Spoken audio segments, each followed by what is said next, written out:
My name is William Cooper. I'm standing on Highway 375 in Nevada, about 140 miles north-northwest of Las Vegas. The mountain that I'm standing on is known as Hancock Mountain, and we are at Hancock Summit. Few people who travel this road, if any, ever realize that off in the distance over those mountains is one of the most closely guarded secrets in the history of the world. And that secret is the subject of this videotape.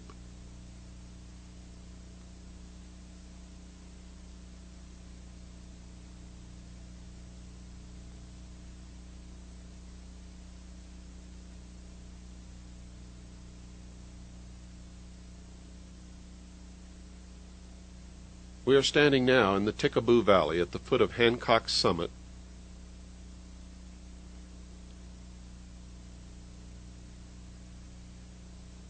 Across the valley, approximately in the center, is a ranch owned by Steve Medlin. This is a cattle ranch, but it is also one of the first lines of security for a super-secret test site known as Area 51. On maps, when you can find it on maps, it is labeled Groom Dry Lake. Until recent years, this area was so desolate that few people ever bothered to venture into it. And also until recent years, there were no small towns anywhere near this area. Appearances are deceptive. This film was made in January. In the daytime it's chilly, usually requires that you wear some kind of a light jacket and sometimes a heavy jacket. But at nighttime, temperatures drop well below freezing. During the 2-week period that we filmed this documentary, we were only able to really use our cameras on 2 nights, because on all of the other nights, our equipment froze up and was literally useless. If you should venture into this area in the wintertime, make sure you bring plenty of warm clothing and emergency equipment should you break down at night. There is nothing out here except cactus, Joshua trees, tumbleweeds, snakes, lizards, a few birds, cattle scattered everywhere. No one is ever able to come into the Tikaboo Valley, or in fact anywhere near the test site from any direction, without being detected and monitored for the entire time that they are in the area.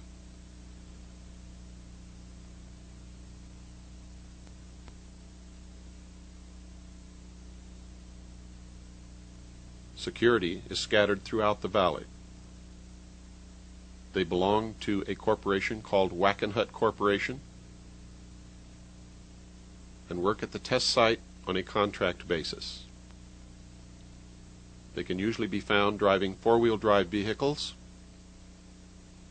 and will approach anyone who ventures off of Highway 375 toward the direction of the test site.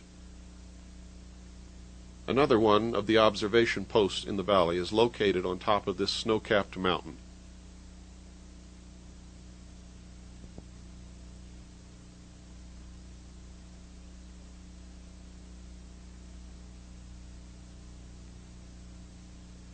If you look carefully, at the very highest peak, you can see the observation tower. Also, if you notice, coming from the left side of your screen, you can see one of the black helicopters that patrols the entire area on a random basis. From this observation point at the top of the mountain, they can see everything and everyone for a radius of 80 miles.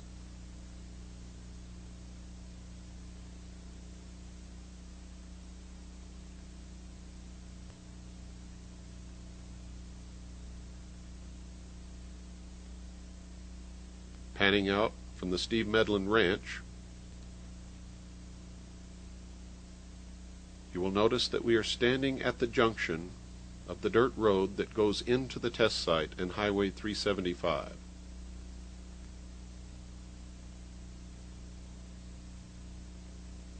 this road actually approaches the test site from the north, and the actual test site is about 45 degrees to the left of the road and over the mountains. Most of Nevada can be classified as open range. Open range, for those of you who have never heard the term before, means that there are few, if any, fences, and cattle roam freely. You must be extremely careful when driving at night and during the daytime, because cattle can frequently be found standing directly in the center of the highway. This is the area known as the 29.5-mile marker, although there is no actual 29.5-mile marker. But this is approximately halfway between the 30-mile marker and the 29-mile marker. This is the famous mailbox on the side of Highway 375 in the Mojave Desert in the state of Nevada.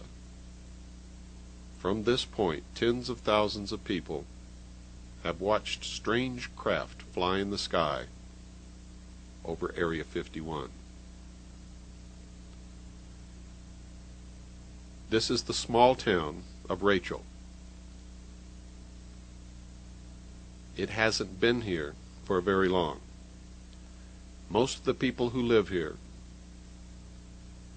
work for the government or for the test site in some way or other.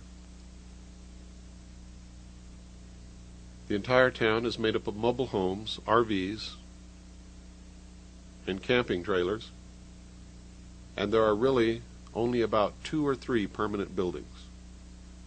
This dirt road eventually links up with another one that is another entrance to the test site. This is the Little Alien, owned by Pat and Joe Travis, and we're going to interview Joe Travis in just a few moments. At the time of this interview, there was quite a bit of machinery in operation, and because I had a very limited time, was not able to wait until they shut the machinery off. So make sure that you listen carefully, because Joe has a lot to say.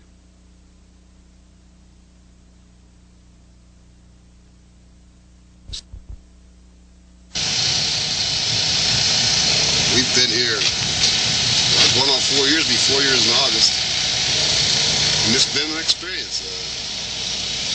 All the beautiful people we've met, things that we've learned about UFOs and such. It's been a fantastic experience. Something that a lot of people don't get to experience.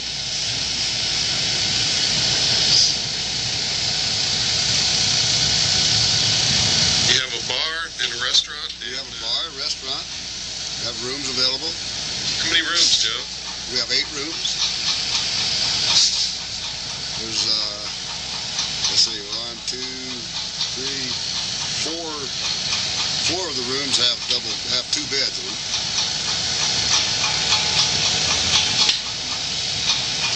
Have you ever seen any UFOs yourself? Oh, the first winter we were here, at that time the bar was called the Rachel Bar and Grill. First winter, it was very cold outside, and my wife and I were the only ones in the bar. And we were sitting about the middle of the bar, I'd say. And suddenly a beam of light came through a rear door. Just, well, my best described it probably like a flashlight going through an opening. Just the light was there, and then suddenly it was gone. So my wife and I looked at each other and I said, did you see what I think I saw? She said, yes, I did. And it was like that. I felt a presence. I don't know how else to describe it. I felt that something or some kind of energy was there. That's the only way I could explain it. So I said, well, come on in. You're welcome. Make yourself at home. Was the door open, Joe? No, the door was closed. It was, like I say, it was very cold outside. It was probably 20 below zero. So this light was actually coming right through the door? Came right through the door. Just an instant right through the door. And like I said, the jam, like like a flashlight goes through a door, you know, they light up the jam. And then it just disappeared. And we never saw anything leave. Whatever energy it was, it just came and we didn't see it leave. Never.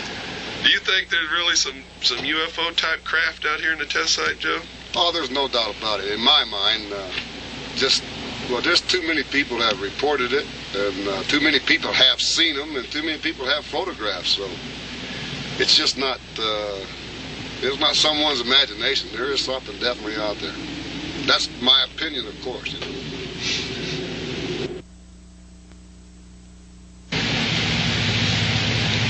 Okay, it's really nice to have you back again, Bill, and be able to visit with you again. We, as you know, and maybe our friends out there don't, we've been here for 3.5 years. It's almost 4 years. It's a little place out in, well, we kind of call it the hub. Everything goes on around us, at least 100 miles around. And we have a little bar and a little restaurant and a little motel. When we took this place over 3.5 years ago, it was a lot smaller than it is now, and it was kind of a big struggle for us. We did a lot of remodeling, we've done a lot of menu changes, and taken over a failed business and make it succeed with a lot of people's help. The local people just like you that come to see us and see what everything's all about up here. It was a few months after we were open when a man came in here late one night and told us that he had heard about our little place on the radio. Well, needless to say, there was no way this man could have heard about us on the radio. We're out in the middle of nowhere. We're just way too small and financially not strong enough at all to pay for any radio time. What's this man want? That's what we said that night. As it ended up, we talked a little bit. Sure enough, it wasn't very long before Billy Goodman called us on the radio, and we found out it was a fact. He had been talking about our little place. The fun, the good people, the good food, we just have a good time up here. And the UFO activity that had been going on around our area. We have since then kind of become an information exchange center. The people that come here are just from every realm of life. We have had people here from every place in the United States and around the world. We have a lot of tourists that come here traveling back and forth. We have a lot of people that are searching information on UFOs and things that Joe and I have seen or not seen, or other people that have seen these things. It was a while back, probably 2 years. It was either in January or late December or January, 2 years ago. And up here where we are in Rachel, it gets very cold. And that particular time it was well below zeros. Joe and I were alone that night sitting in the bar. It was about 8 o'clock at night. I'm going to say between 8 and 9 because neither one of us are really sure. And through the middle of our back door came a beam of light. Now when it's well below zero, and it was probably 25 below, those doors are solidly shut, and it's a steel-clad door. We looked at each other and said, "Did you see what I think I saw?" And we both agreed exactly what had happened, that something or some form had come into our place. Well, we had occasionally told, just out in the general, if they wanted to come and visit, that would be great. We would love to have a being. And that's what we felt that it was. We both felt a presence of something. We never saw a shape or a form of any kind. But we just told whatever it was to make itself at home. If it could come through the steel door, it could certainly open a can of beer or a soda pop or go fix a sandwich. So we just sat and went back to what we were doing.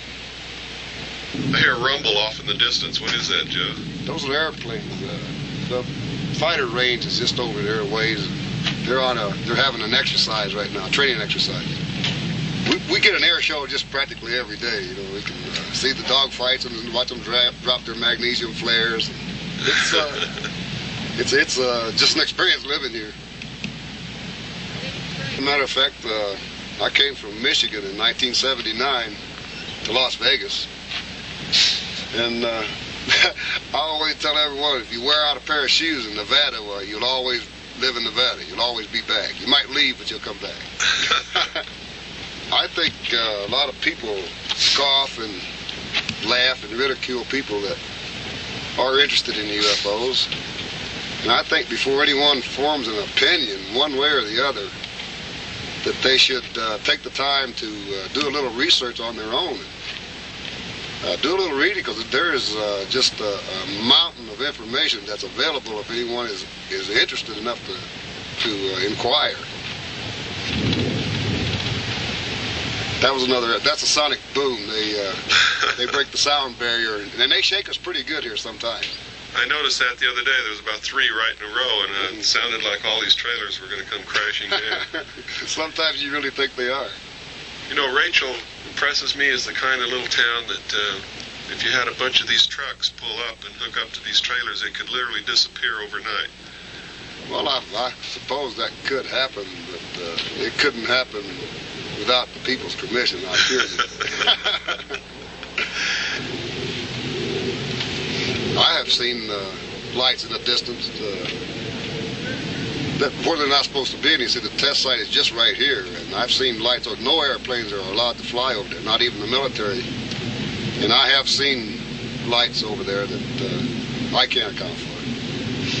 What have you seen those lights do? Do they just hover? Do they move? What do they do? Well, it's just the ones that I have seen are just there in a great distance, and I'm inside the restaurant bar, well, just all the time.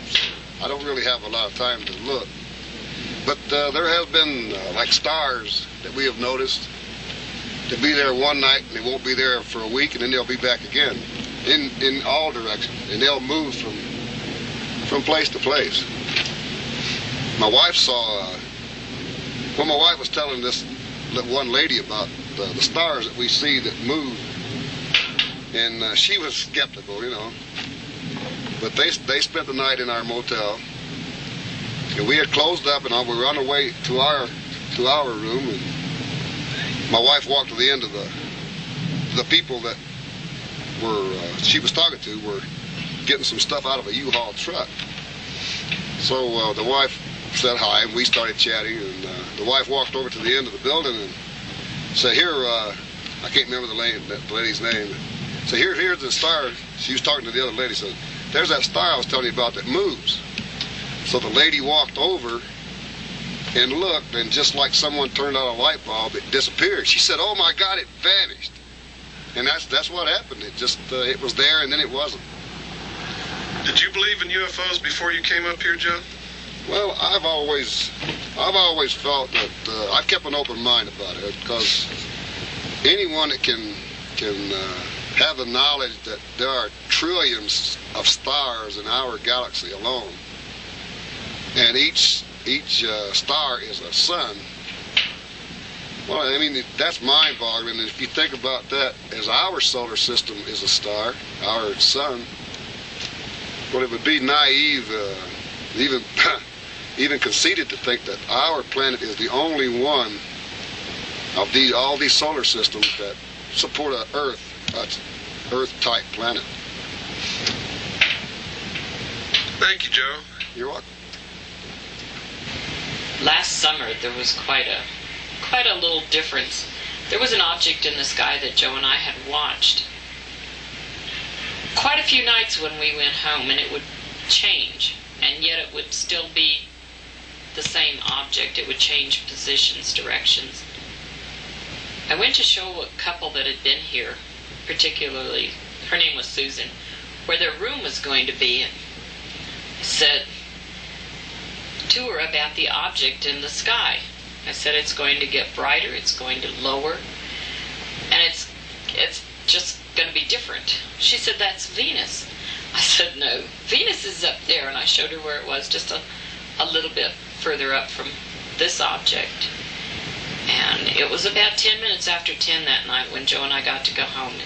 Susan and her husband were outside having to go through the truck to get what she had told me to put by the back door that was in the middle. Well, anyway, I got home a little ways past where they were, and I called to her because this object was excessively low, way down by where the hay fields are. And I called to her, and she got there, and she had just enough time to say, "Oh my God, it disappeared." And exactly just like that. That's how she saw it, and it disappeared. There was no afterglow. There was, usually if a light goes out, you see something. But there was nothing. It was just total blank. Well, by now, you should have guessed that the secret that we're looking for is what the public generally calls UFOs. But that's not the only thing that you can find in the Mojave Desert in Nevada. There are many old abandoned mines, mine shafts, mining equipment, and a lot of it is dangerous. Be very careful if you come out here and you find these old mines. The shafts can collapse at any moment. In 2 of the mines, I actually found dynamite that had been left. This valley looks like it's empty, but just follow the camera and it'll zoom right in on the remnants of an old mining town. This whole valley is filled with the ruins of rock homes, mines. Who knows who lived here? But as you can see, it's just at the top of Coyote Summit above the little town of Rachel. I found this old ghost town when I was looking for a vantage point from which to view any portion of the test site and to watch the aerobatics of the fighter planes. 110 miles in that direction over those mountains is the little town of Tonopah and the Tonopah test site.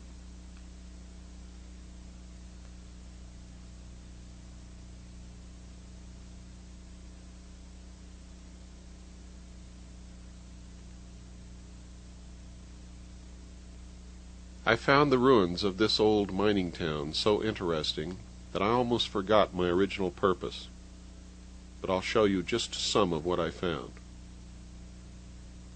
Most of the rock walls that made up the dwellings that these men and women lived in were very rough, very primitive. Maybe at one time they looked really nice, but you sure can't tell that now. Behind this house was an old grave mound.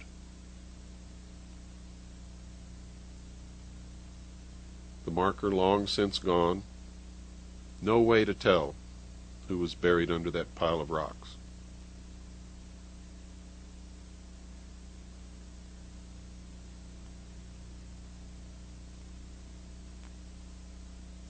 It's January, as you learned earlier, and there's still snow on the ground, and it's very cold. In some places on the dirt roads where the snow is melting, if you don't have a four-wheel drive vehicle, you're very likely to get stuck.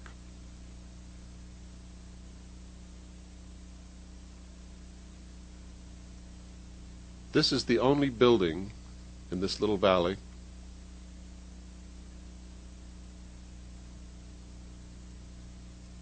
that is still mostly intact, although falling down.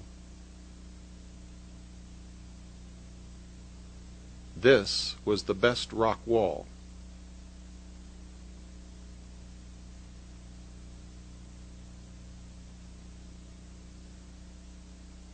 I soon discovered that I had to be very careful as I walked around these ruins. The ground was deceptive, and there are many holes just lightly covered by dirt and old rotten wood.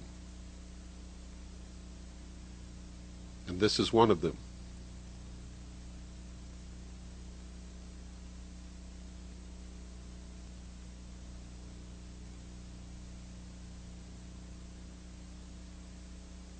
This, in fact, was someone's dugout home. The remains of an old wooden couch and a cardboard box are all that's left.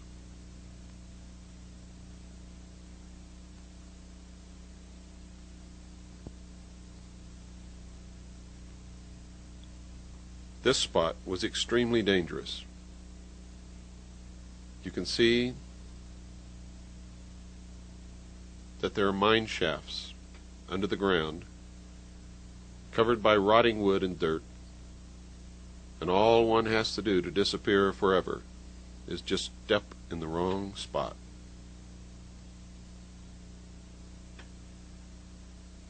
Looking back across the valley, it was very hard to leave without walking across and exploring this old building, but realizing the dangers that lie just below the ground, the many tunnels and shafts that these men dug during the years that they looked for whatever they were looking for, kept me from doing it. From this side, we are on the exact opposite side of the mountain where the observation post is, and from this side you can see it much better.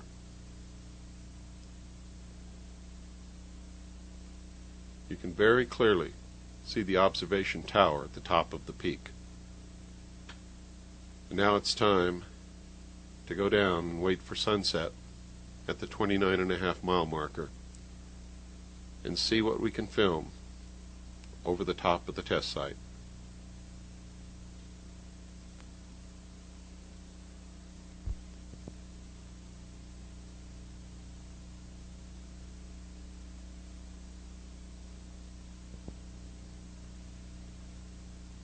We're standing at the area known as the 29.5-mile marker by the mailbox on the side of the highway 375 in Nevada. Nobody knew about this spot until I revealed its existence on the Billy Goodman Happening KVEG radio show in 1989. Many of the listeners called in and urged Billy to put together a field trip so that they could come out and see if what I had told them was the truth or not. Since then, literally, tens of thousands of people have come out and stood at this spot and watched these strange craft that belong to the United States government fly in the sky over the test site.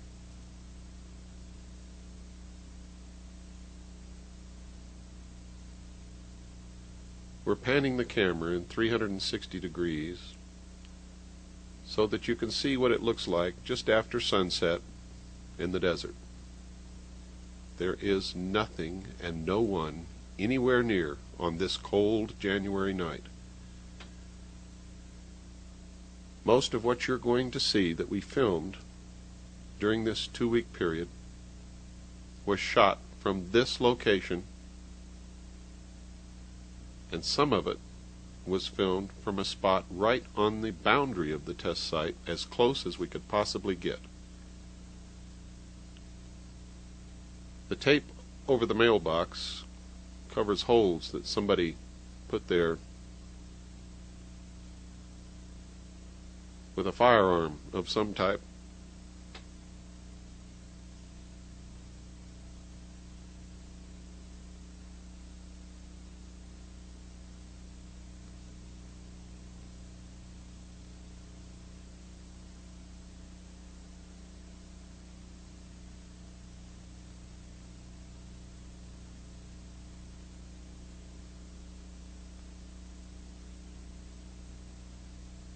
Very soon it will be dark, below freezing, and no moon. What you're watching is one of the fighter planes streaking across the sky. Training exercises and dogfights are conducted in this area frequently. Every day, while I'm asleep, these planes conduct their exercises, and I'm awakened on many occasions by sonic booms. If you'll watch closely, coming from the left side of the screen will be another fighter plane, And you can see how good these pilots really are as they literally come head-on and meet in midair.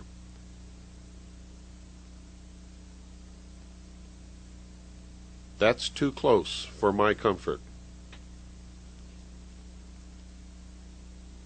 Because I slept all day on most days during the 2-week period that this documentary was filmed, this was the only example of some of the exercises in the air that we were able to film ourselves. But on many other occasions in my trips to this area, I have seen the stealth fighter, the stealth bomber. This is the stealth bomber. This is the stealth fighter. What you're seeing are official Air Force film clips. This is the SR-71 Blackbird, which was recently retired.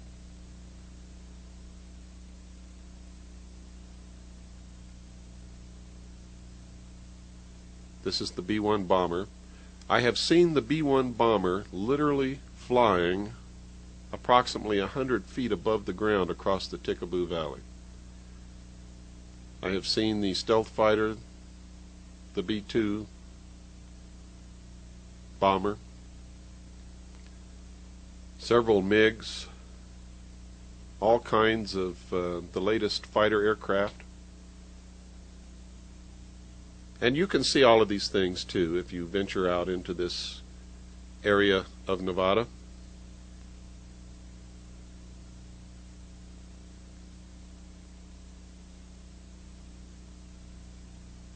Most people don't realize that the stealth fighter was flying in the late 70s, and there was an operational tactical fighter wing made up of stealth fighters by the year 1983. The inhabitants of the Mojave Desert in this area knew about these aircraft many years before the general public even had the slightest hint that they existed.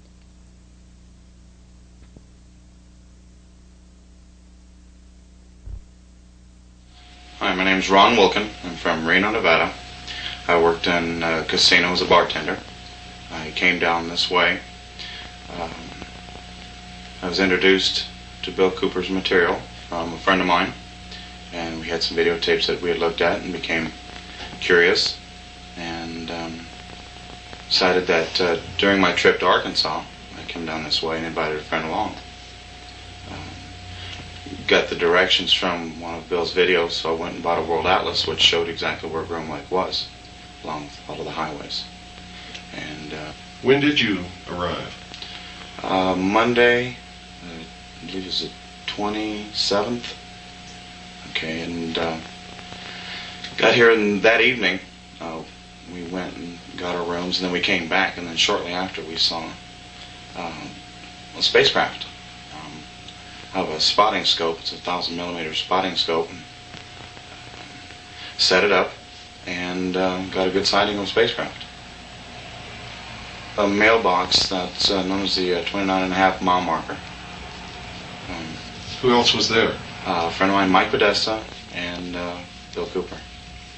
Can you describe exactly what time it was and what the weather was like? It was a clear sky. It was about 6 o'clock in the evening. It was a real clear, kind of cool, 30 degrees maybe or so. It got a little unpleasant toward the end of the evening, but about 6 o'clock was the first sighting. Was it dark? It was pretty dark, but that made it easier to see. So there wasn't any haze or anything like that. Can you tell us exactly what it was you saw?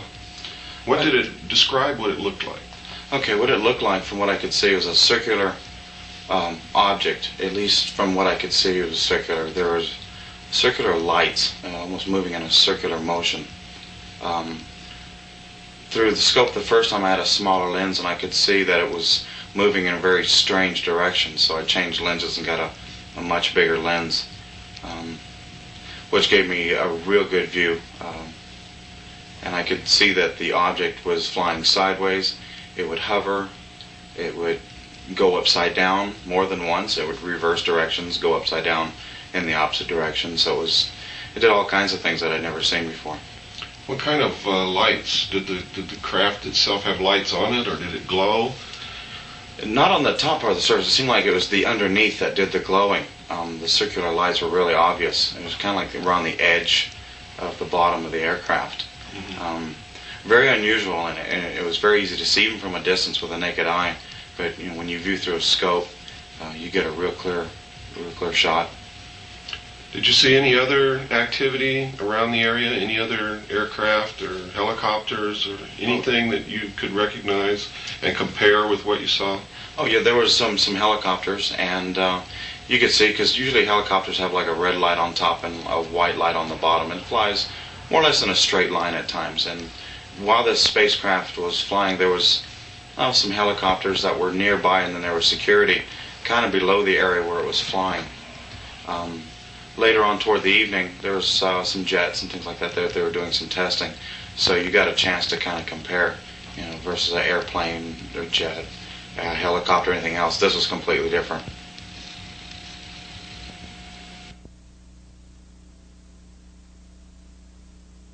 On the first night that we were able to film the craft in the air, I thought it would be important to film some other things that people might think to confuse with what they were seeing.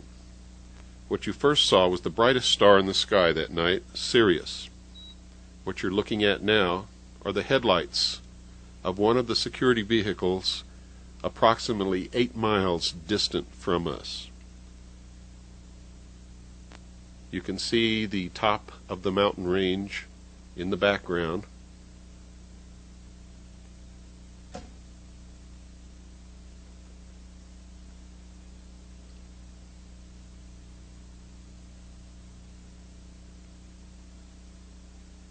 It is really very dark,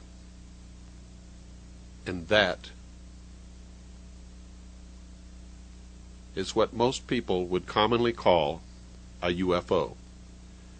Through the binoculars, it is actually almost saucer-shaped and looks very much like the drawing in the back of my book, in the appendix, my book, Behold a Pale Horse.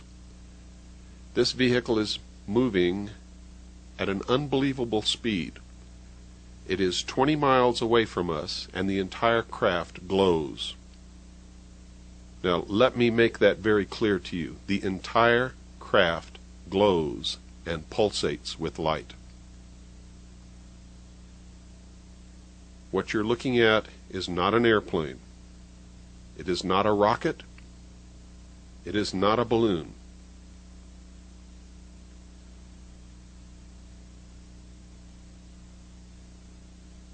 In a few moments, you're going to see some very small blinking or strobing lights. Those lights that you are going to see are aircraft and helicopters that are accompanying this craft on its test flight. This is a very mild test flight. It is not performing the maneuvers that we have seen it perform in the past. However, on another night, we captured this craft performing maneuvers which, according to the laws of physics, cannot be done. And if they could be done, according to the laws of physics as we know them, no human being could live inside a craft performing those maneuvers unless the laws of physics as we know them are wrong. What you are looking at is what people all around the world have been reporting since the late 40s as unidentified flying objects. In my research, I have found that Germany actually developed these craft during World War II.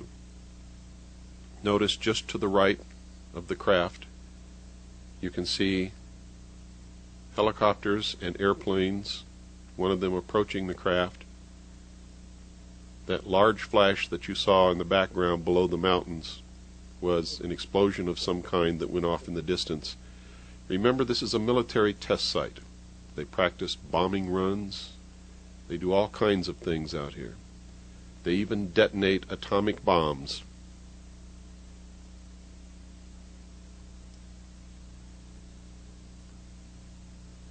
See how small the airplanes and helicopters are compared to this craft? Remember, we're 20 miles away, filming this craft in the air. The horizontal movements, the real rapid ones, are when I'm panning the camera to keep it in the frame. At no time ever do I move the camera vertically. What you are seeing there is the craft making those maneuvers on its own. The only movement of the camera is horizontally to keep the craft in the frame of the video camera.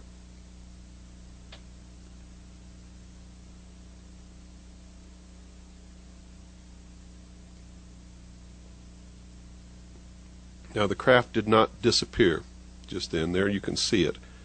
However, you have to understand that the viewfinder on the video camera is so small, it's about a ½ inch square, that in the pitch black darkness I lost it, and I'm now trying frantically to get it back into the viewfinder, and there it is.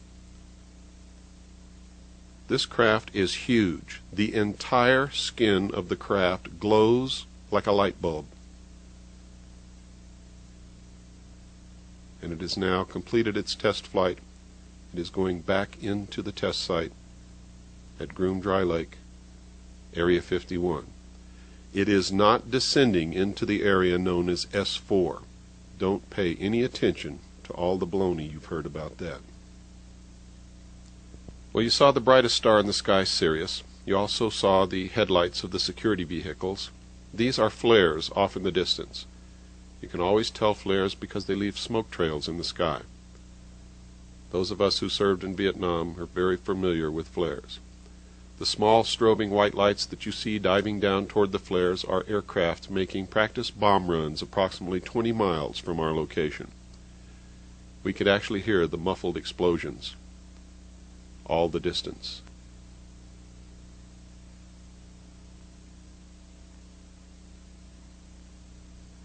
You can see now another plane coming in to make his run.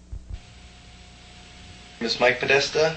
I'm from Reno, Nevada, 28 years old, former member of the U.S. Freestyle Ski Team. We just came up to Rachel, Nevada, or Area 51, to check out some things that we could see. We were up here for about 3 days or 3 nights, and Monday night, the first night we were out here, we've seen some very unusual things. From a distance, at the 29.5 mile marker, I could see lights, not too distinctive, but looking through Ron's lens, which is like a telephoto or a telescopic lens, I could see a craft, and it was very unusual, and I was really surprised to see it. When I looked at it, it started to do like donut-shaped circles, and then it started to glow really bright, and it started on a trajectory with all these other lights. I assumed they were helicopters or planes around it. Our cameras froze up. It was very interesting. It was very cold, and the sighting lasted about 3 minutes, and about 1 minute after the first craft was moving, another one popped up, and we could see that they were very different, not like an aircraft where it has landing lights. This whole thing was lit up. I've never seen anything like it except for Bill Cooper's video, which shows something very weird, and I would advise anybody, if you're very interested, to come up and check this out. I took 4 days off of work, my own money. I'm a concerned citizen. I really wanted to see for myself, and you can too. Just go out there and look for yourself. It's easy to find, and it's worth your while. Just 3 minutes of a sighting made my whole trip. Did you have any doubts before you came that it might be just a bunch of baloney and maybe you wouldn't see anything at all? No, I didn't. After seeing so many things on, so many photographs and video footage of Bill Cooper's and also some other footage, I knew something's going on, but I really did come down here to see it with my own eyes. And I did. And I was amazed. So you know beyond any shadow of a doubt that they're testing some totally unconventional and unorthodox type of aerial craft in what's called the Groom Dry Lake facility. Definitely. You know, I think of when people say UFO, an identified flying object. Well, it's over a military facility, so I would identify it as a government craft. Definitely doing things that I don't know how any kind of human would survive the maneuvers that this craft was performing. After Monday night, what did you do Tuesday? Tuesday we went hiking around 4:30, trying to get a better look.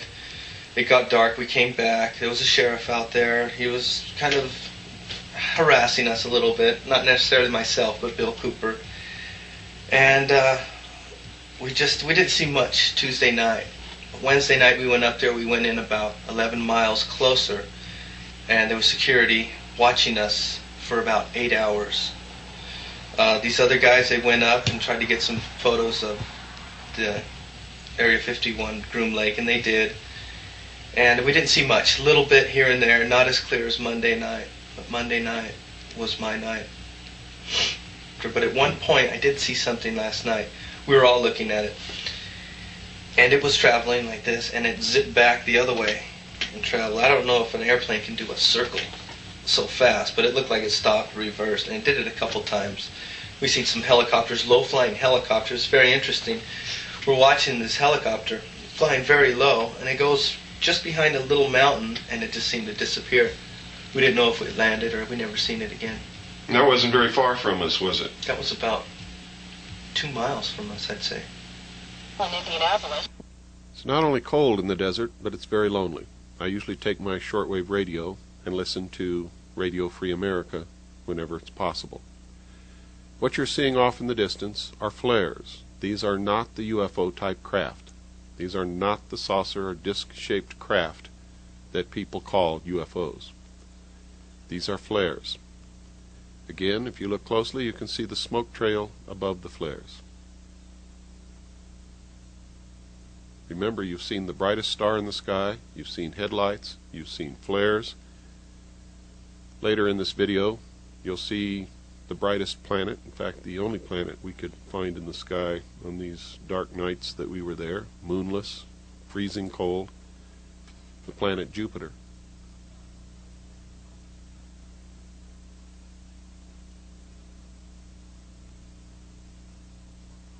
We wanted to make sure that you could see everything that people could possibly say was being confused with this craft that we're filming.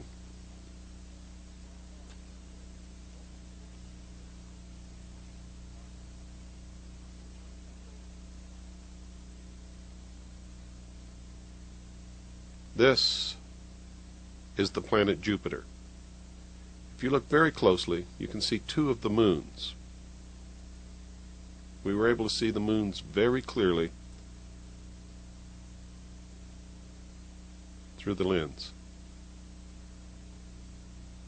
Now Jupiter has many more moons than 2, but on this night 2 were all that we were able to see. Notice it's not moving. Notice that Sirius didn't move, although it did flicker. The headlights moved, but they were below the mountains. This is what we came to film. This is the most incredible flying machine that I have ever seen in my life. You will see this craft on this night make maneuvers that according to the laws of physics are absolutely impossible to make. Now through the binoculars, this looks like a metal-skinned craft, but the entire skin of the craft glows. What you just saw there was not the craft, it was an attempt to bring it into better focus.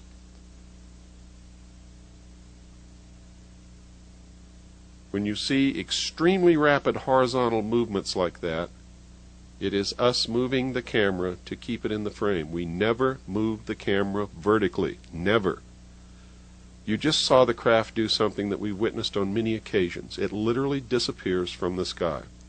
Through the binoculars, you can see absolutely nothing there. It doesn't turn out lights, it doesn't stop glowing, it disappears. If what we've observed on other trips and on this night is what we think we're observing, then these craft are actually time machines. You see it just come back. It just materializes out of nowhere. And there it's gone again. This is uncut, unedited film. It is rolling exactly as we shot it.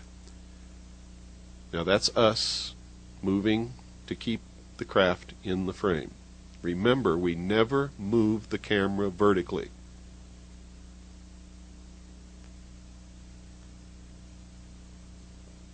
Now it's gone again. Through the binoculars, it literally disappears from the sky. It is not in this world anymore. I don't know how to explain it. I don't know what to tell you. All I can tell you is what we saw and what we filmed and show you.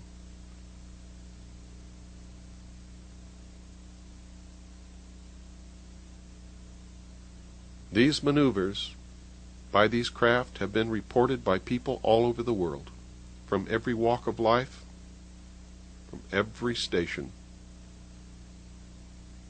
from every economic situation, from presidents and leaders and rulers of countries, to chief executive officers of large corporations, to military personnel, officers and enlisted, to the man on the street, to homeless,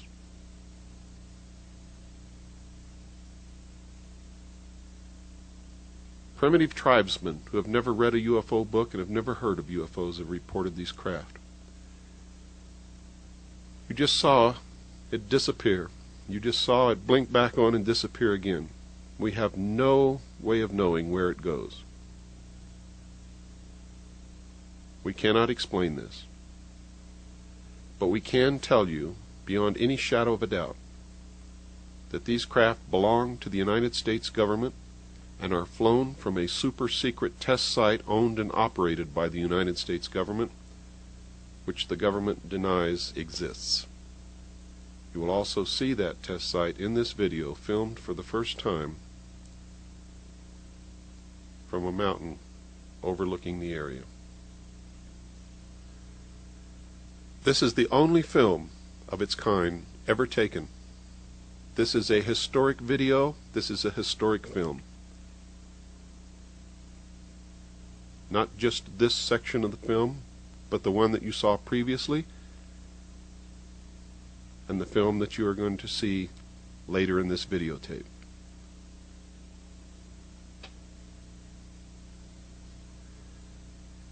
Now, Germany developed this technology during World War II, and they've been secretly working on it ever since. Why is it kept so secret from the public when we know by our research that the United States government, Great Britain, Canada, and the Soviet Union all possess this technology? Did it come, as many people say, from an extraterrestrial source? I can't answer that question. Those are the donut-shaped movements that was explained to you by one of the people that I took along with me. The 4 people that you see in this videotape had never seen a UFO before in their life, and that's why I brought them with me, so that you could hear from their own mouth what they saw. Now let me venture a question to you. What better way to unite all humanity in a one-world government than if we were attacked by some other species from some other planet?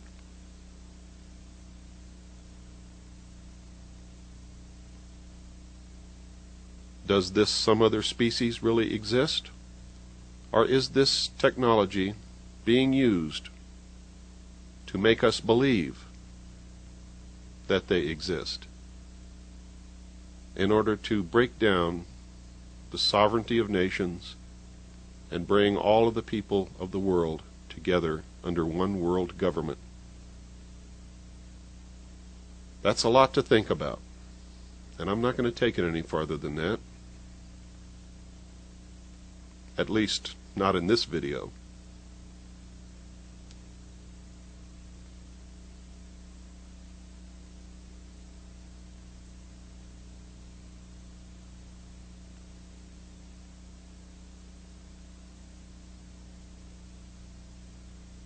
Remember, this film is uncut and unedited.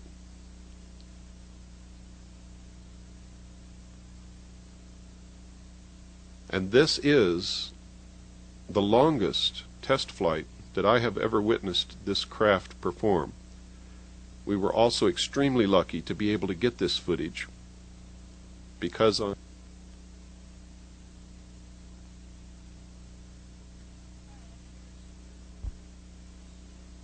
and my husband were invited by Bill Cooper to come up and to view the Area 51 Groom Lake test site. We came up Monday night. We happened to pass Bill on the 29.5-mile marker going to the Little Alien, and we didn't really realize he was there. Anyway, we got into town and we didn't do anything that night. And the next day we went up into the mountain area where we were right before the mountain that you're supposed to climb, and it was a little late, and our two buddies, Ron and Mike, decided to trek off and try to climb the mountain. And as it turned out, it got too dark and they couldn't see a thing, and they were lost for quite a long time. And me and my husband and Bill were up on the hill, and we were watching how the security kept coming back and forth and in and out of the test range area, and watching us quite concerned. And as it turned out, some security officer came out and checked out the vehicle, and because it's the federal land, I believe, that we were on, they called the sheriff. And as it turned out, the sheriff came out and basically asked us to leave, but Bill pretty much stuck up for the whole situation and told us that, told the man that we weren't supposed to leave because this was federal land and we could stay there. So as it turned out, he kind of made up an excuse that we had to move our vehicles away from a watering hole where the cattle come, and we got to stay longer. And as it turned out, during this time, Ron and Mike finally found their way up after probably 2.5 hours of being out in the desert, and they were freezing and tired and what have you, but it was quite an experience, I'm sure, for them. The only thing that I could say that we really seen, besides the security and all the interest they had in us, was some sort of illuminated vehicle, whatever it was, coming up over the mountain range that kind of like went straight up right over the mountains and then stayed there for about a minute and then went down again. It was interesting, but we're not sure exactly what it was, but it was very, very illuminated. It didn't look like the helicopters or the planes that we had been seeing flying all night. After a while, you get to know that things such as what helicopters look like and what planes look like, then this was quite a bit different. Now yesterday, which was Wednesday, we went up in the early afternoon and decided we were going to climb the mountain. We drove our Bronco almost to the base of the mountain and went up and walked all the way up to the peak that we were supposed to go to. And what we saw was quite enlightening. We could see a good portion of the whole test site, which was a dry lake bed, very, very flat, with all kinds of different buildings, hangars, airplanes. In fact, when we looked down with our binoculars, we could see planes clearly in view, large planes. We seen a plane come out of there. We seen a helicopter flying around. And the only thing that kind of worried me about the helicopter is it started to fly around in the vicinity of where Bill was and where we were, and we were getting a little paranoid that they were going to come up and basically check out what we were doing, as it seemed that all the security knew that we were there. There were probably 5 to 6 vehicles during the time we were there, going back and forth on the road and slowing down and binoculars out and what have you. So we were really concerned that they might have some problem with us being up there.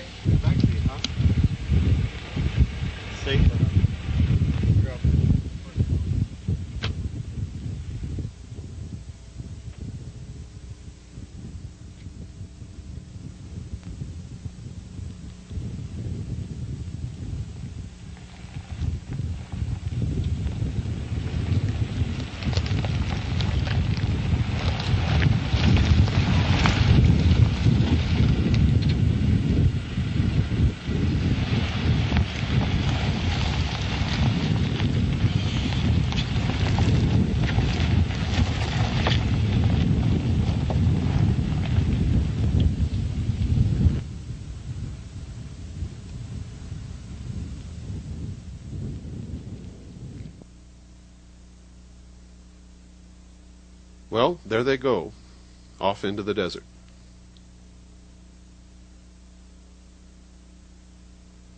While Mike Podesta and I stayed on the hill, Ron, Karen, and Earl took the Blazer and followed a little rutted trail for as far as they could, and then made their own trail, blazed a trail if you will, to the base of a mountain, which we already knew was on the BLM, our public land.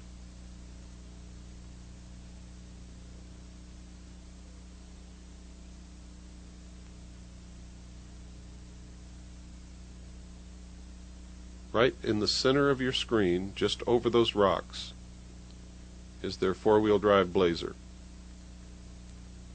They are literally picking their way through the cactus, the rocks, the tumbleweeds. Again, they are just a little below the center of the screen.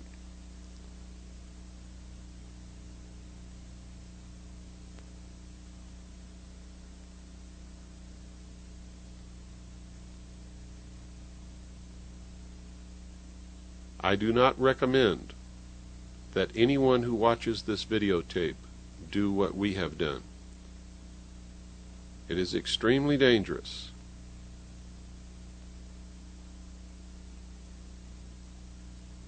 You can see where we're at. We are literally almost on the boundary of the test site.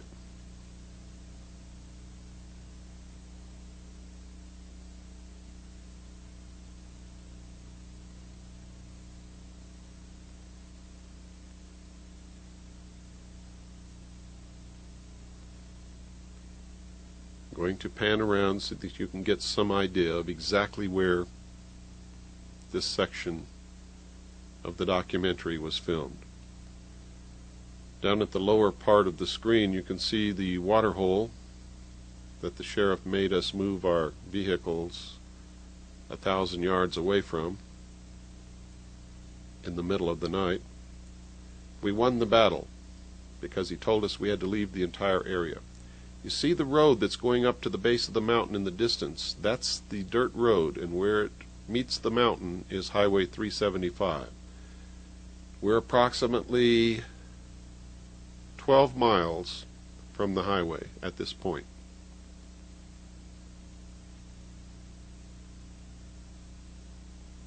Again, you can see that there is nothing and no one anywhere around except right over those mountains that you're looking at. It's one of the most super secret test sites in the United States of America.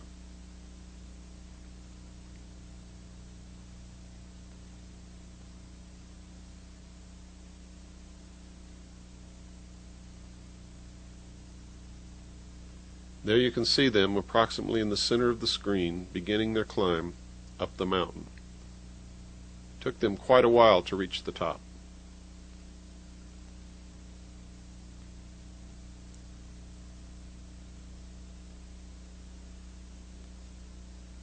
Again, they're about in the center of the screen.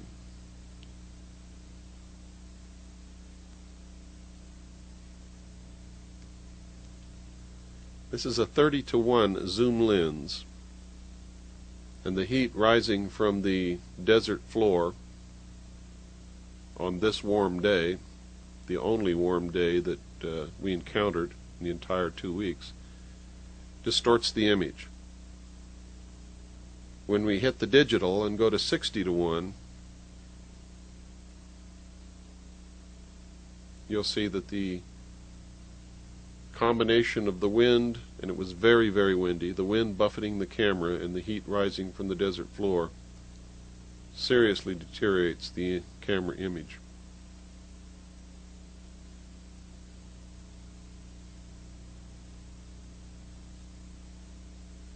We had a very steady wind on this entire day, and it was almost impossible to keep the camera still even on a very heavy, sturdy professional tripod. Well, they've reached the top, and the first one who was up there, who's sitting on the rock, was Karen, and she never let the other two live it down for the rest of the time that we were together. Her husband, Earl, was last.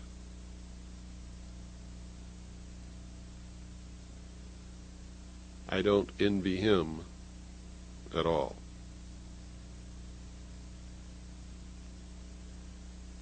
Now you can see exactly where they are. From that vantage point, they were able to look right down in and view the entire test site.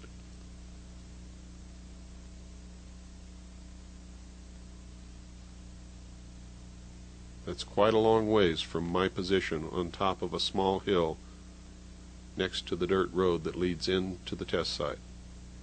The actual border of the test site at this point is no farther than 3/4 of a mile from our position.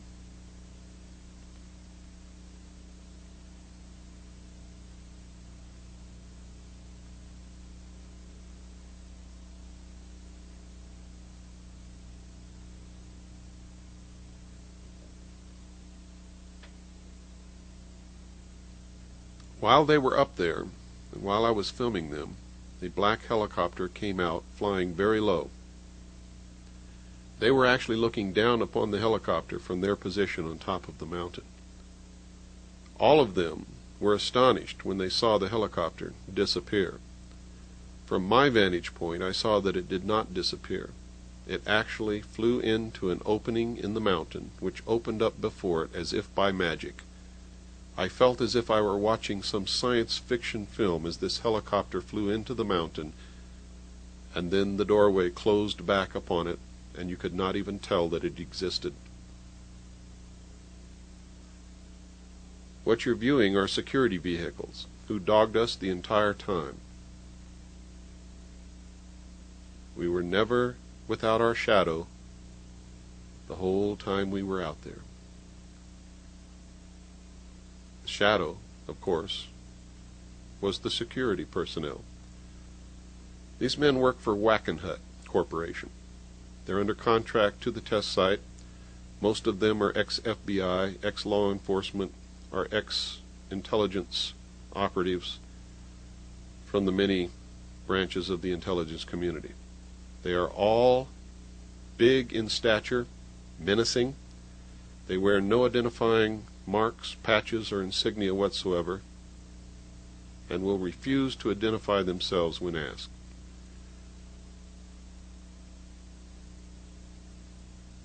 These two drove up and wrote down the license number of our vehicles.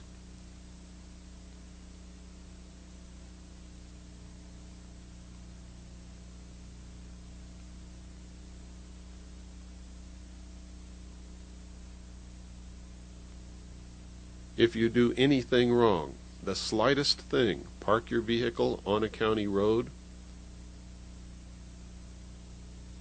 if they run your license plates and find that you have warrants outstanding, anything, they will use the slightest excuse to call the county sheriff to come and either arrest you or order you to leave the area.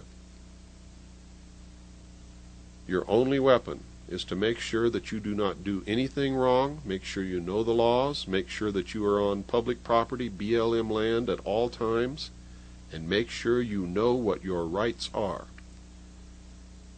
These two guys parked out in the desert, facing directly at us, and watched us and filmed us with cameras and watched through binoculars the entire time that we were on the hill. They were under the impression that we could not see them, but they underestimated the power of our telescopic lenses.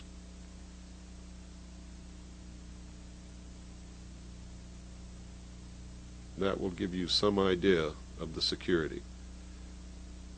Well, you can see our intrepid climbers coming back down the mountain, and you will hear from one of them now.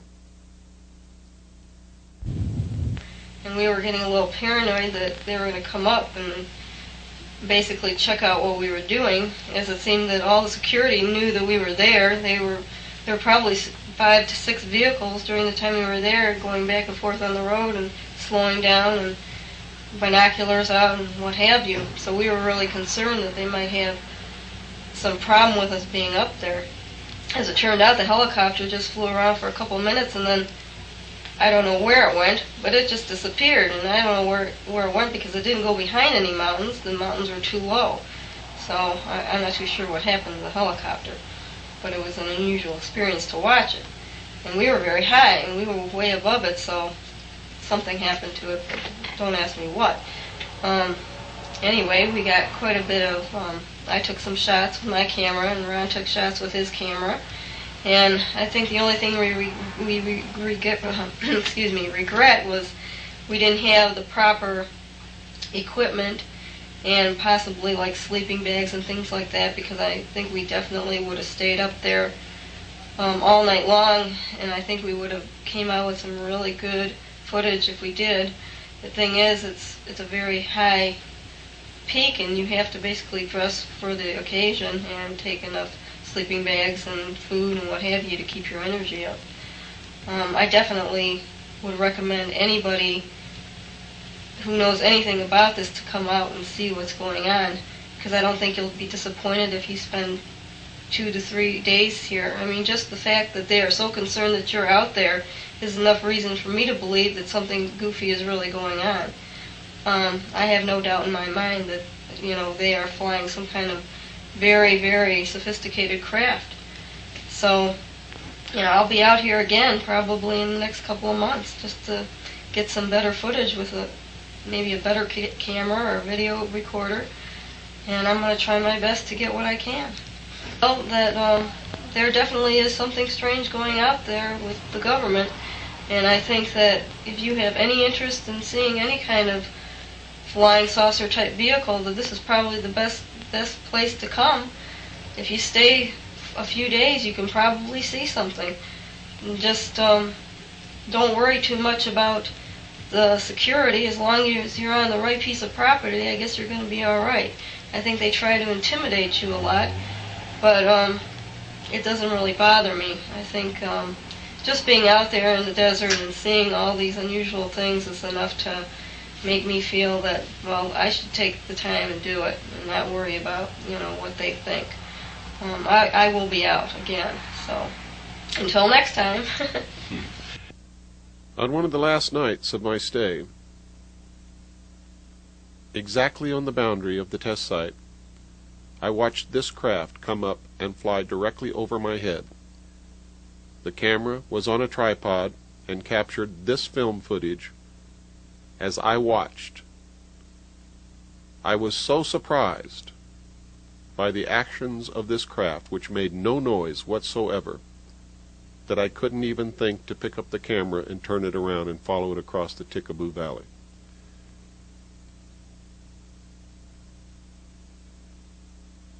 It was shaped like a flying wing, what's commonly called a boomerang-shaped craft, made no noise, and had white lights all along the leading edge.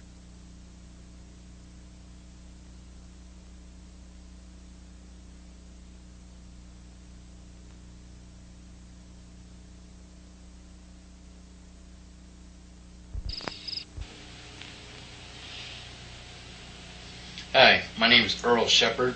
I'm from Pinckney, Michigan, and I'm here with my wife. I was invited out to Area 51, which is also, Groom Dry Lake by Bill Cooper.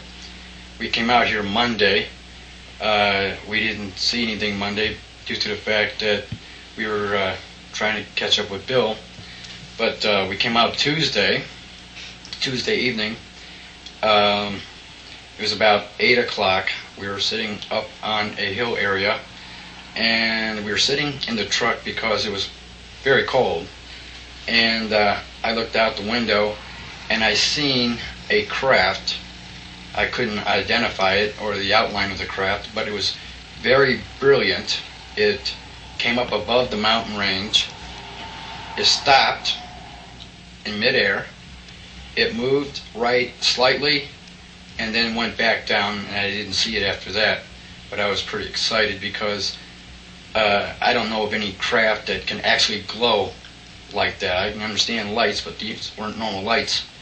I used a 7x50 power binocular to look at this craft. Like I said, I couldn't see the outline, but it was very brilliant, like a ball. And that was Tuesday night. It was pretty exciting.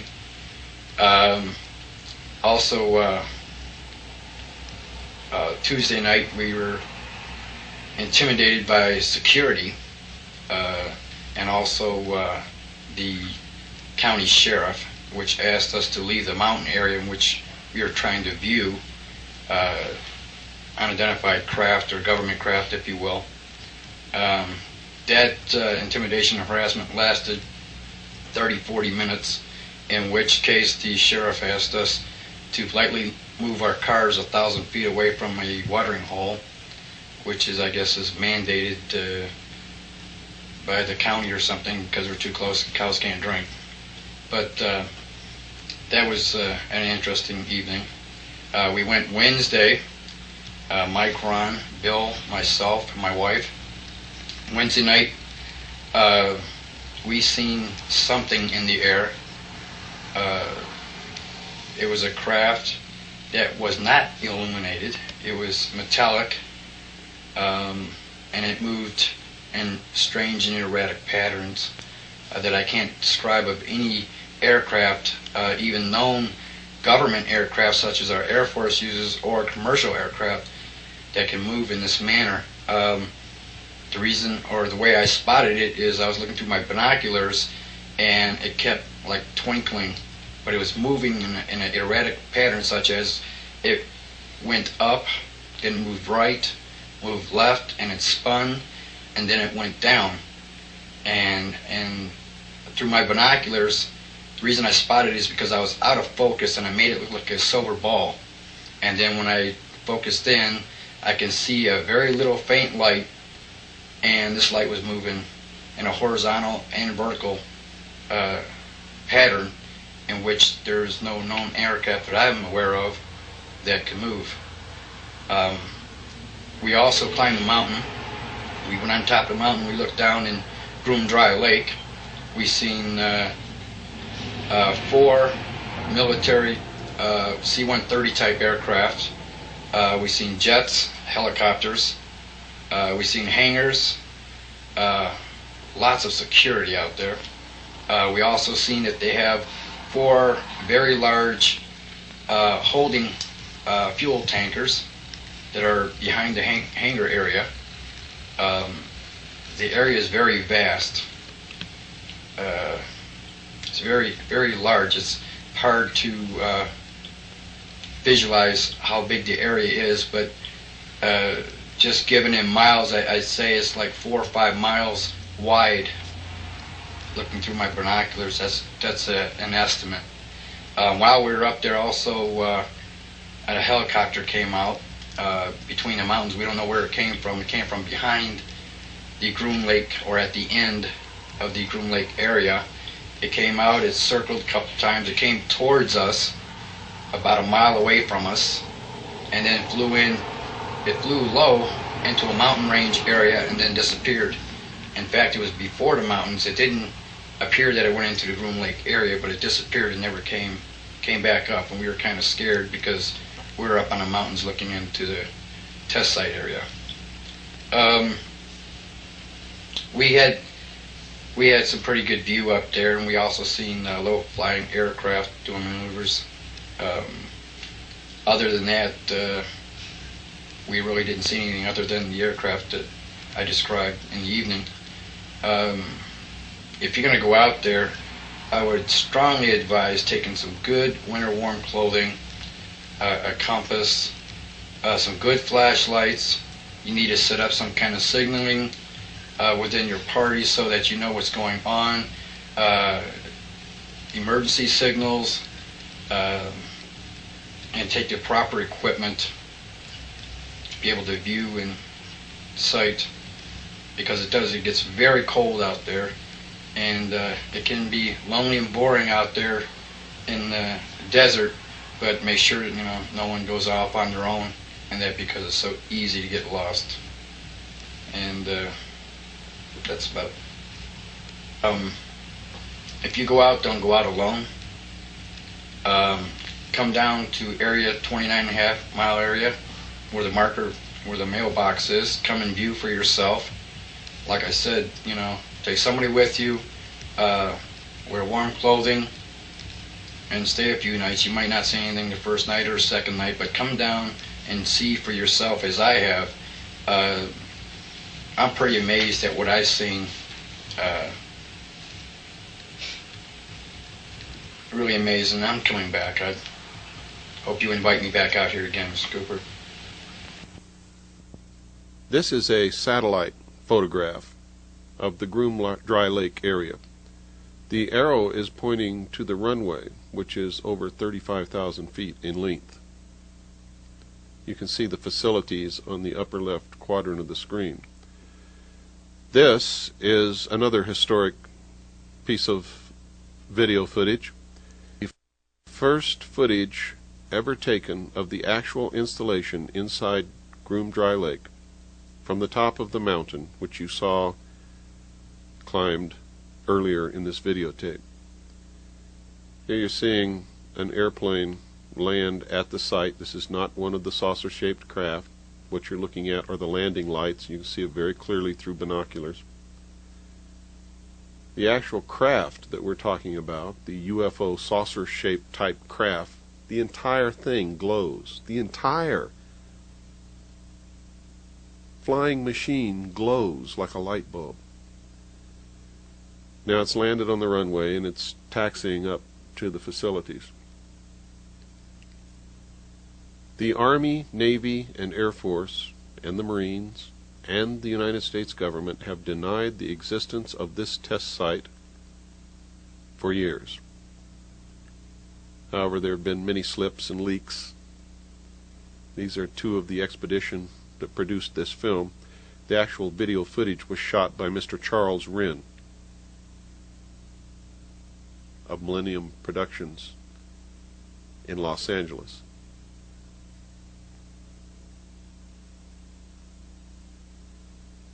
You can see that it's a little grainy, but we're very lucky that Charles Wren gave us permission to use this film in this video.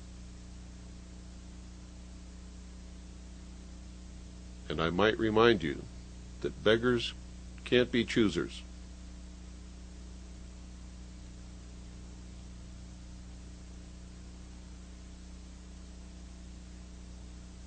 It's almost sunrise and there's enough light to see the installations. Very difficult to focus a camera in a very, very small viewfinder in the dim light.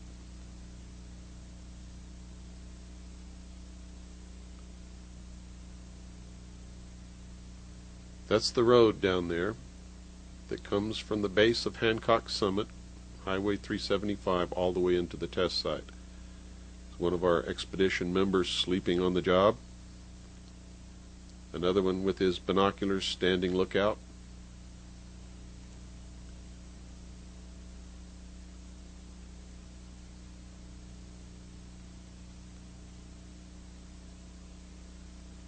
They were hoping to get some footage of the craft in flight from the top of the mountain on this night, but the only thing that flew in the air was the plane that you saw land on the runway.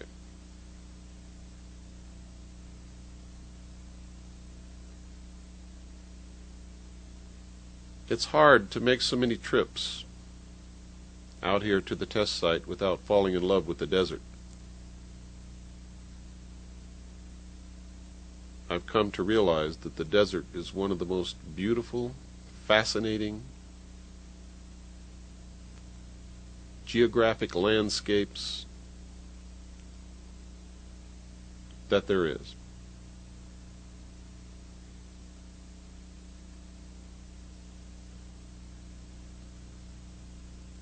There you can clearly see the dry lake bed. You can see the runway going across the center of it from left to right. And you can see the hangars and the buildings and facilities. This videotape proves once and for all that when the Air Force, the Navy, the Marines, and the Army, and the government deny the existence of this super secret test site and claim that there's nothing there but dry lake bed, that in fact is a lie.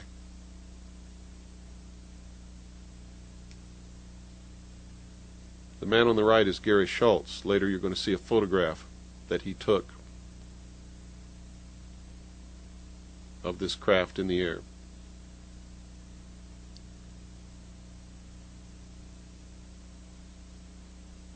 We're quite a pair, Gary and I. He has one arm and I have one leg.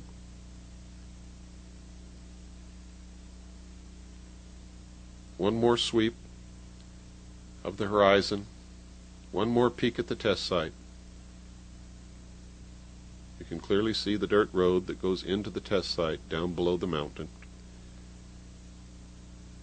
And off in the distance, the hangars, the facilities, the runway. From the top of the mountain with binoculars or with a telescope, you can see everything quite clearly.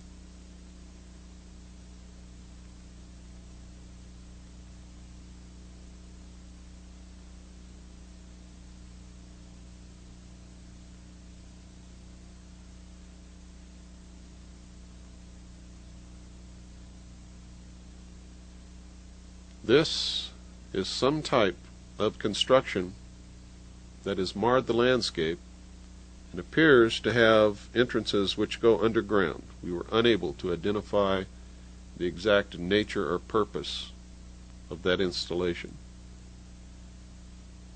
Now, if you follow the dirt road from Highway 375 at the foot of Hancock Summit, this is where you will end up, and you must go no further than those signs. This security vehicle was waiting for us like a spider, and as soon as we drove up, they began coming toward us. But they stopped as soon as they saw that I had a video camera on my shoulder. These men who work for Wackenhut Corporation do not like to be videotaped. They do not like their picture taken. Those are the signs. I would advise you to stay as far away from those signs as I am standing as I make this video. If you cross the line between those signs, or any line that makes up the boundary of the test site, you are fair game and could be charged with espionage, could be arrested, and as far as I know, maybe you could be shot. This is the gate of the Medlin Ranch, and here you can see the ranch. There are quite a few trailers on this ranch, and we've watched many of the security vehicles drive up. The occupants get out, go into these trailers, and not come out for several hours. We deduce from this that the ranch is a front for the security. At night, I have driven down the dirt road toward the ranch, and a brilliant white light comes on top of one of these poles and alerts everybody in the valley that someone is on the dirt road.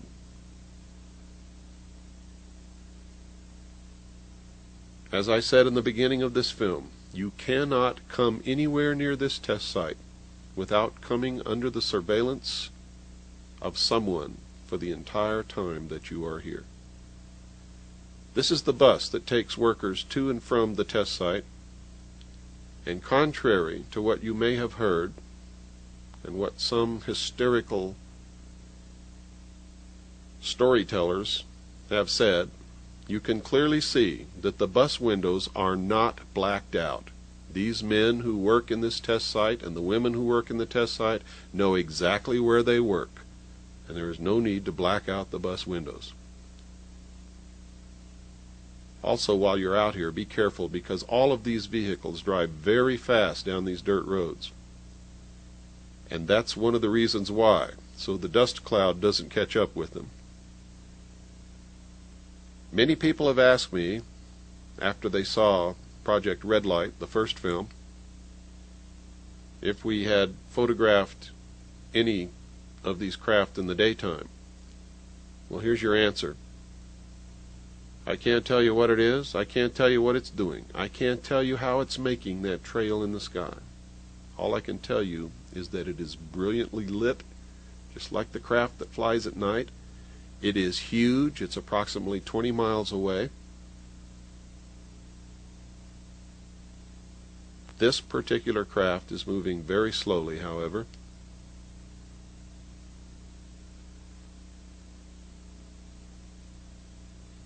We suspect that they produce some kind of electromagnetic field which literally ionizes the air. Whereas it looks like the entire skin of the craft is glowing, it may be that it is ionizing the air, and it is the air that is glowing. Now, that's just a supposition. I don't know that to be fact. Now watch what happens here. These things are absolutely incredible. When I was attached to the Office of Naval Intelligence many years ago, I learned that whatever you perceive as the state of the art of any technology in the public sector, that they are at least 50 to 100 years ahead in secret. This videotape should prove to anyone who watches it that science fiction is no longer fiction, it is science fact.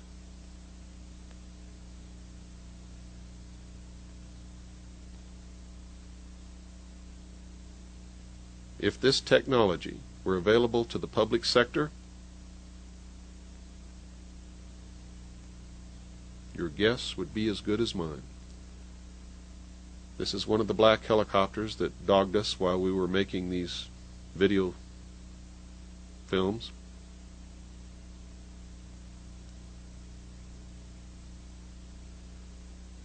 We saw this in the sky, and it probably is a natural phenomenon, but it was just too unusual to go unfilmed. It is a large Roman numeral 6. This is what's commonly known as a cigar-shaped craft hovering above the test site in daylight. You can see that it's right under the tip of that white cloud. It is metal. Through the binoculars you can clearly see that it is metal. It moves out from under the tip of that white cloud and actually moves sideways into the cloud bank behind it after moving some distance to the left. You'll watch it move to the left out from under the small cloud that it's sitting under, and then you will see it move away from the camera, directly away from the camera, and into the cloud bank behind it. It is a huge metal, unconventional type aircraft, and that's the only thing that I can tell you about it because it's the only thing that I really know. I cannot tell you how these things are propelled. I cannot tell you what makes them work. I can't even tell you where they really originated from. But I can tell you that ones that we have filmed out here in the desert belong to and are operated by secret agencies of the United States government. And we know from our research that they are also owned and operated by the governments of Canada, Great Britain, and the Soviet Union.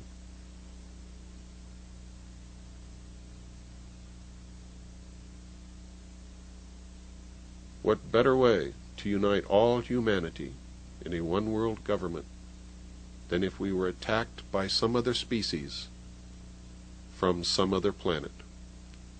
I advise you to think very seriously about that statement. This is a photograph that I took of the craft flying over the test site. It's a black and white photograph. It was taken with a zoom telescopic lens at a great distance of black and white film and blown up. This is the photograph that Gary Schultz took of the same object approximately a year before I took my photograph. They are exactly the same craft. This is a drawing of the craft that you just saw in this video and on those two photographs. This drawing was made by a man who works in the secret agencies of the United States government and was able to view this craft in a hangar at Norton Air Force Base.